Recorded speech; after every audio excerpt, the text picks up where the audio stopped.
shot! He dishes off to Jones, kicks it out to Aaron Hart, 4 seconds. Oh my goodness! He makes the three! Are you kidding me, Aaron Martin?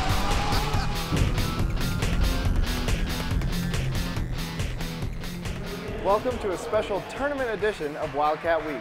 I'm Tim Tedeschi. The Wildcats have been focused on basketball throughout this tournament run, but have also taken time to serve the community. Zach Allen has the story.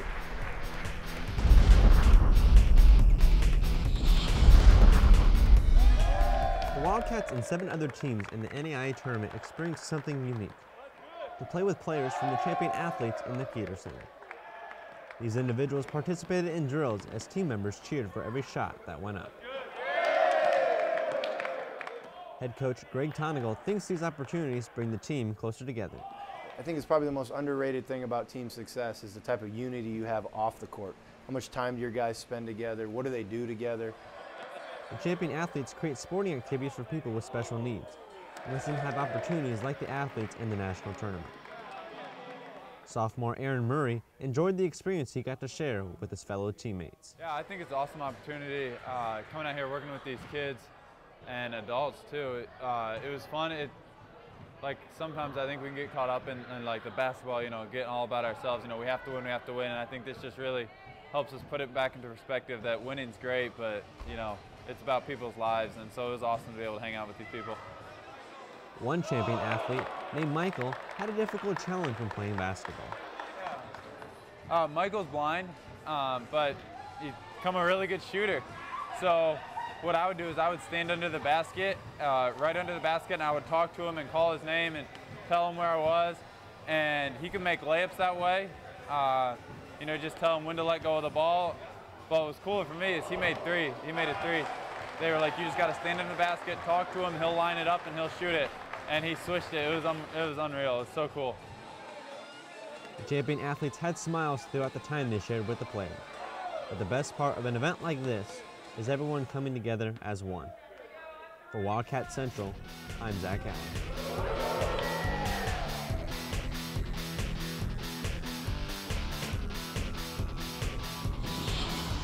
Welcome back to a special tournament edition of Wildcat Week, and we're here with head coach Greg Tonigal after an impressive 98-77 win in the semifinals over Southeastern.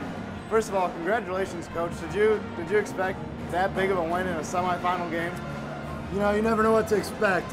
We played really good basketball. I was really proud of our efforts from our guys, and they've really caught fire, and he's got to run with it. Yeah, for sure. We're going to take a look at some of the highlights here, and Southeastern team came to play. They're probably the most physical team you've faced so far. How do you think the guys responded to that physical presence that the Fire brought tonight? I think our guys were ready. Like you said, this is probably the most athletic team. They combined that with just physical strength, and I thought our guys reacted well.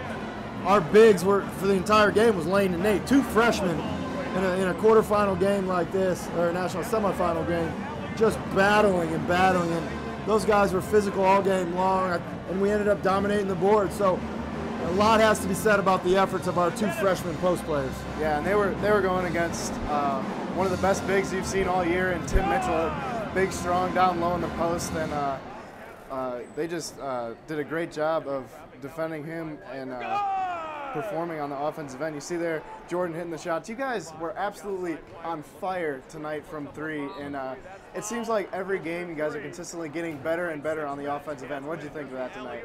Our shooting was awesome. It opened things up for us. Jordan was making the shots. DJ made 2 big ones. RJ made one. Zach Vanderwater, Bob Peters. So for us to be able to spread the floor like that and knock some shots down was a huge thing.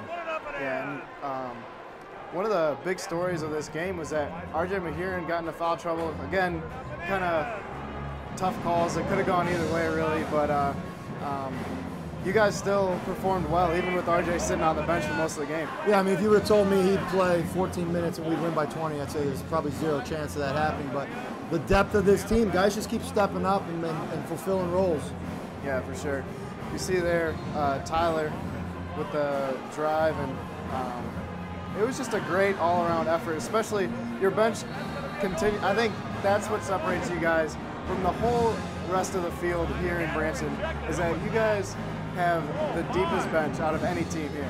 Our bench is really showing up, and every night it's been a different person off the bench. And if we can continue to get that, it's allowing us to stay fresh. I mean, we're about to play our 5th game in 6 days. I mean, we've obviously never done that before, and I don't think these guys have ever done that before. Yeah, for sure. So it continued to be a battle in that first half, and Nate Bubash was huge for you guys today. He had 14 points off the bench, continued to play physical defense and dominate the boards. I love Nate. Nate's one of the highest motors that we have, and he just gets work done because he plays so stinking hard. Yeah, and how impressive is that for you to see as a freshman, not backing down against the big, strong Tim Mitchell and just going out there and battling? Yeah, I mean, that's what I said. These 2 freshmen are fearless right now. Neither of them are worried or afraid in the moment. They're not backing down to some of these big athletes. They're just playing hard, and because of that, they're making things happen. Yeah, for sure. You see there, the 3-point shooting was absolutely phenomenal tonight, and Zach hit that one. And Zach Vandewater, what a great job he's done, covering the best player on the opposing team every single round, and he's just done a great job. You know, Zach just doesn't get enough credit for what he does, because every time we come on the floor, he guards the best player, and he gives everything he's got. And without him, we wouldn't be here. So he's playing a huge role, and our team knows and gives him the credit that he deserves. Yeah, so you go into the second half with a slim lead, but you guys just came out, and it seemed like that energy that you started the previous game against Friends University with, you came out with that fire and that energy, and you just never looked back. You took off in that second half. The transition was awesome. We were pushing the ball, guys were running, but it all started because we were rebounding. This was a team that could really hurt you on the glass, and our ability to rebound led to a lot of transition opportunities. Yeah, you guys out-rebounded them by, I think it was 45 to 33. You out-rebounded them, and you see there the block by Lane, and you guys just played tenacious defense in that second half, really locked down. Yeah, I thought we had some stretches where we just contained the basketball, and then we ended up rebounding. And we let it get away a little bit here where, I mean, this kid's a talent. He's an athletic guard. He can really make some things happen. He got in the lane on us a few too many times, but we got the guys together, and we were able to keep him out down the stretch. Yeah, for sure. Dwayne Johnson had a big day for the Fire, but it really didn't matter because you see there RJ going up strong. You guys were continuing to attack the paint and really bring it inside. RJ was playing big boy basketball, is what we call it. You know, for only 14 minutes, he was sure productive in those 14 minutes. Yeah, sure. It was interesting in the game because it's the intensity of the game, the momentum. It seemed like it was a close game. It seemed like a 2-point game throughout. You look up, you guys had a 12, 18, eventually like a 25-point lead. How did you keep you guys focused through that? They're dangerous. They're so dangerous, and our guys knew that. I mean, if you take a break or a breather, they're going to make a quick run on you. And with their press, our guys knew we had to continue to take care of the basketball. Yeah, I'm sure. Looking at some more highlights here, the Fire continued to attack the paint and play strong, but you guys just would not let them make a run in this game. Just a lot of different contributions, you know. We made big buckets at big moments.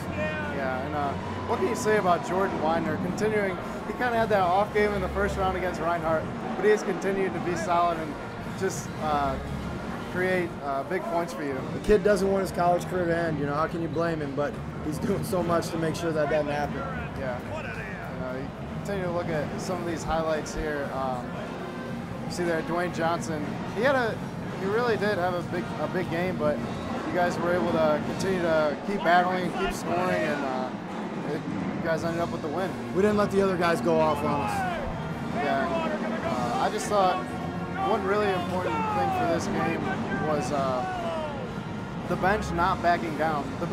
They played solid the whole game, but they played more minutes in this game than others. Sure. I thought our bench, once again, huge productions. Everybody from Tyler Greathouse to Nate Bubash to Kylan Doubles, who's had a great tournament for us.